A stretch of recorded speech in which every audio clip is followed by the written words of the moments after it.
5 سال کے عرصے میں ہم نے 7,000 مجاہدین کا ٹریٹمنٹ کیا ہے، اور مجھے یاد ہے کہ میں نے کبھی کسی مجاہدین کو یہاں مرتے ہوئے نہیں دیکھا تھا۔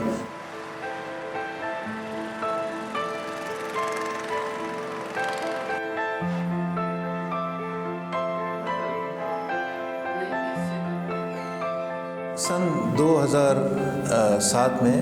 8 دسمبر کو جب طالبان نے مجھے کڈنیپ کیا اور وہ مجھے لے گئے، تو انہوں نے ایک مٹی کا کچا گھر تھا جس میں انہوں نے رکھا، آنکھوں پر پٹیاں باندھ کے لے گئے اور سہارا دے کر مجھے، اور وہاں پر انہوں نے زنجیروں سے باندھ دیا پلنگ کے اوپر اور کہا کہ یہی تمہاری بس آرام گاہ ہے، اور بالکل پتلا سا بستر دیا، سخت سردی تھی، سارا وقت کانپتا رہتا تھا میں۔ اور پھر یہ تھا کہ وہ بار بار مجھے کہتے تھے کہ تم اسلام قبول کرو، اور ایک قاری صاحب آتے تھے دن میں 3-4 دفعہ گھنٹہ بیٹھتے تھے اور وہ مجھے اسلام کے بارے میں بتاتے تھے، اور میں اسے کہتا تھا صاف کہ میں اسلام کو اچھی طرح جانتا ہوں، میں نے قرآن پڑھا ہوا ہے، میں نے اسلامک اسٹڈیز جو ہیں اسکول میں اور کالج میں پڑھی ہوئی ہیں اسلامک اسٹڈیز، مجھے بہت کچھ اسلام کے بارے میں پتہ ہے۔ اور وہ فورس کرتے تھے کہ آپ نے اسلام کو قبول کرنا۔ اب اتنی ایسی جگہ تھی، کچا سا کمرہ تھا، اس کے اندر زنجیروں سے بندھے ہوئے ہیں، اور ایک اسی کمرے کے اندر ایک چادر انہوں نے لگا دی، اور اس کے اندر نہ حاجت کرنے کی کوئی جگہ تھی، کوئی ٹوائلٹ فیسلٹی نہیں تھی، اور انہوں نے مجھے کہا کہ بس یہ پیچھے ہی تم اپنے آپ کو فارغ کیا کرو، اور 5 منٹ کے لیے وہ صبح کے وقت آتے تھے، 5 منٹ کے لیے شام کے وقت آتے تھے،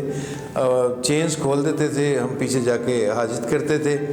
1 لوٹا پانی کا وہ سارے دن میں دیتے تھے کہ اسی سے آپ نے دھونا ہے، اسی کو پینا ہے، اسی سے سب کچھ کرنا۔ اور پانی کی حالت اگر میں آپ کو بتاؤں تو سبز رنگ کا پانی تھا، وہ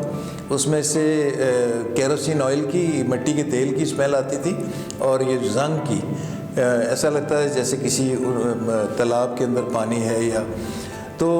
ایسی سچویشن تھی۔ چوہے بھاگ رہے ہیں ادھر ادھر، چھپکلیاں اور عجیب سے کیڑے اڑ رہے ہیں، اور خدا کا میں شکر کرتا ہوں کہ ان ساری حالتوں میں اس نے مجھے سنبھالا۔ لیکن مشکل بات یہ تھی کہ بار بار وہ مجھے کہتے تھے کہ آپ اسلام قبول کریں، اسلام قبول کریں۔ تو میں نے پھر تنگ آ کر ان سے یہ کہا کہ آپ مجھے دکھائیں قرآن میں کہاں پر لکھا ہے کہ اسلام اس طرح سے قبول کیا جا سکتا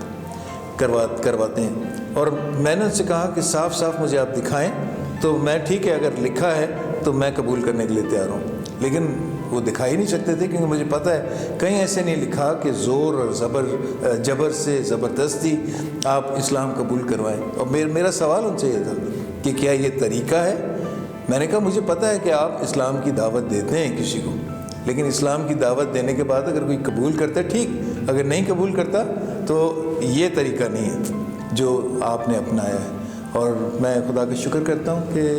شاید ان کو سمجھ آئی، اور پھر اس کے بعد انہوں نے کہا کہ ہم اسلام کی کوئی بات نہیں کریں گے آپ سے، ہمیں آپ سے تاوان چاہیے 2 کروڑ روپے کا، اور بس یہی ان کی پھر رٹ تھی کہ ہمیں تاوان چاہیے۔ ان کا یہ خیال تھا کہ یہ ہاسپٹل میرا ہے اور میں ہی اس ہاسپٹل کو چلاتا ہوں، ICRC جو ہے جو پیسے بھیجتی ہے وہ مجھے بھیجتی ہے ان کے علاج کے، تو وہ یہ کہہ رہے تھے کہ ان کو کہیں کہ یہ 2 کروڑ ہمیں چاہیے، اگر نہیں ملے ہمیں تو ہم آپ کو جان سے مار دیں گے۔